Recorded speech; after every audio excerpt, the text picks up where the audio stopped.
Unlimited budget categories. You'll see that boasted on the homepage of almost every app you see. I used them. I did it for years. My left brain loved putting all those transactions each into their perfect little category.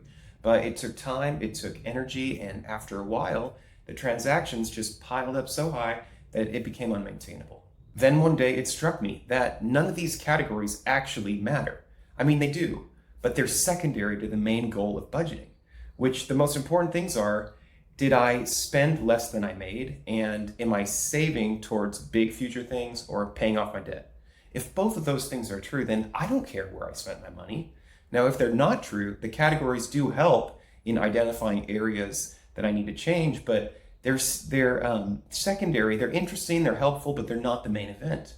In the spirit of not giving myself too much rope to trip over, I've identified 4 crystal clear categories for an expense so that I don't have to wonder anymore if an espresso martini is alcohol in bars or coffee shops. And here they are. You may intuitively already know them. Number 1, fixed expense. This is something that you've previously committed to paying for. It has a known recipient, a known amount, and a known schedule. And examples are rent, mortgage, subscriptions, tuitions, memberships. Now, why is it important? It's important to know this category because you're on the hook for these. You've already committed the money for it. So knowing the sum of these helps you know if you can afford your lifestyle.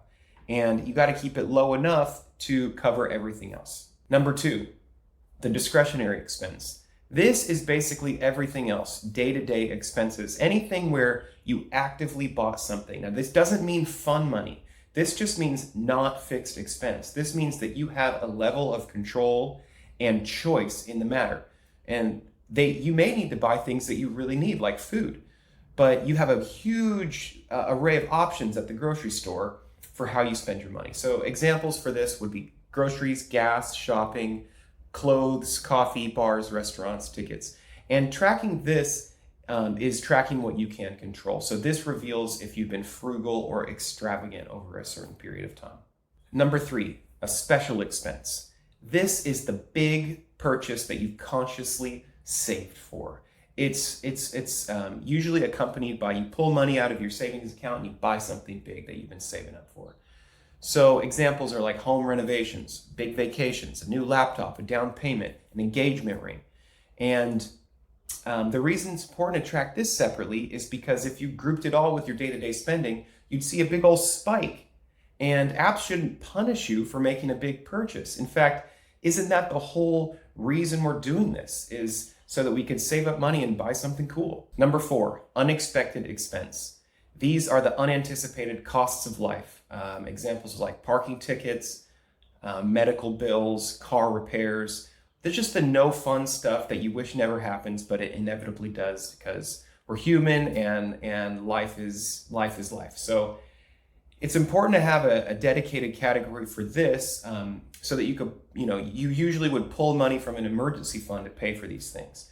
And so you'll feel calmer knowing that you have a dedicated category and a fund for when life inevitably happens. You may find, like I have, that working with a limited number of clearly defined categories like this makes reviewing transactions fun, fast, and most importantly, sustainable.